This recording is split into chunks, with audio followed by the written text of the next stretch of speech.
बिल्कुल यही सबसे बड़ी आशंका है। बहुत चिंताजनक खबर लगातार सामने आ रही है। जंग के मैदान से क्रीमिया पर 3 तरफ से अटैक कर सकता है यूक्रेन। खेरसोन और ब्लैक सी और सेवेस्तोपोल से अटैक की है आशंका। अमेरिका से इजाजत मिलने के बाद हमले की आशंका और ज्यादा बढ़ती हुई नजर आ रही है।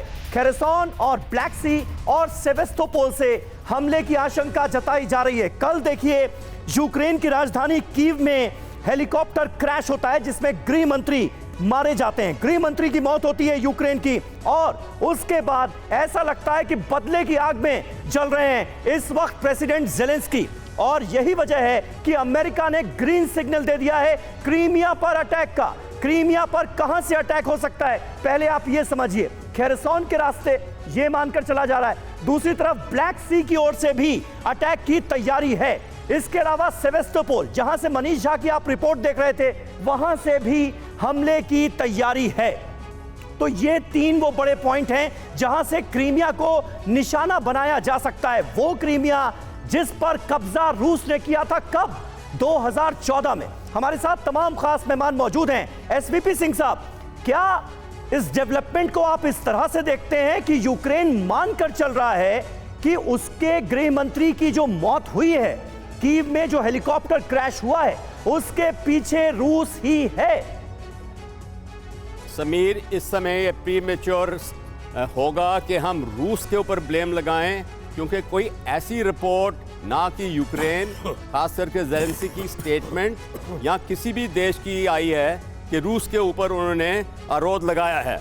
नहीं सर, लेकिन ज़ेलेंस्की ने यह कहा है कि बड़ी साजिश से जो कुछ भी हुआ है उसके पीछे कोई बड़ी साजिश हो सकती है, इससे इनकार बिल्कुल नहीं किया जा सकता। हाँ, देखिए 3-4 कारण होते हैं। रूस के ऊपर सस्पिशन जाएगा, जरूर जाएगा, इसमें कोई शक नहीं है जी। दूसरा है कि विद इन यूक्रेन इटसेल्फ, क्या ये सेल्फ डिस्ट्रक्टिव मोड में था हेलीकॉप्टर?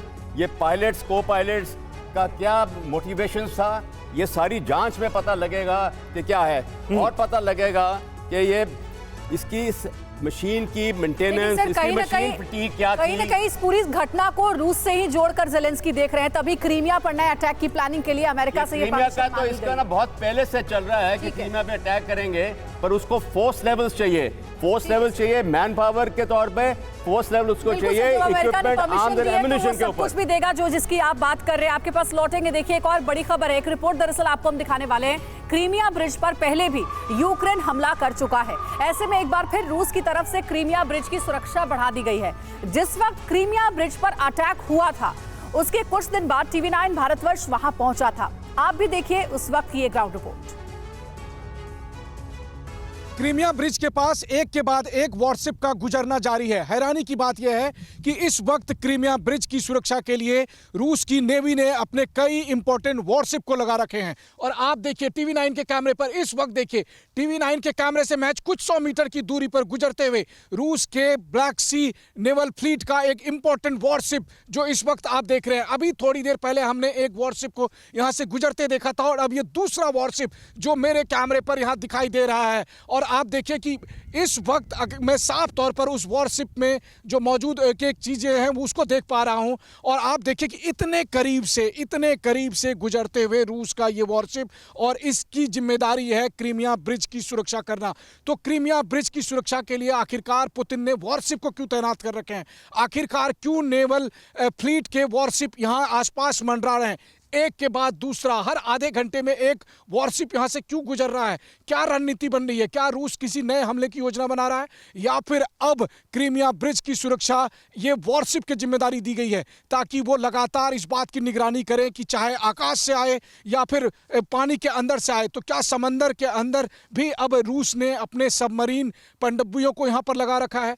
क्या वॉरशिप के जरिए वो ये भी देखने की कोशिश में है कि कहीं जो यूक्रेन को पेंटागन ने अनमेन्ड अंडर वाटर व्हीकल दिया था, कहीं उसको पकड़ने के लिए और इस तरह का कोई भी हमला नाकाम करने के लिए तो नहीं वॉरशिप लगा रखे हैं?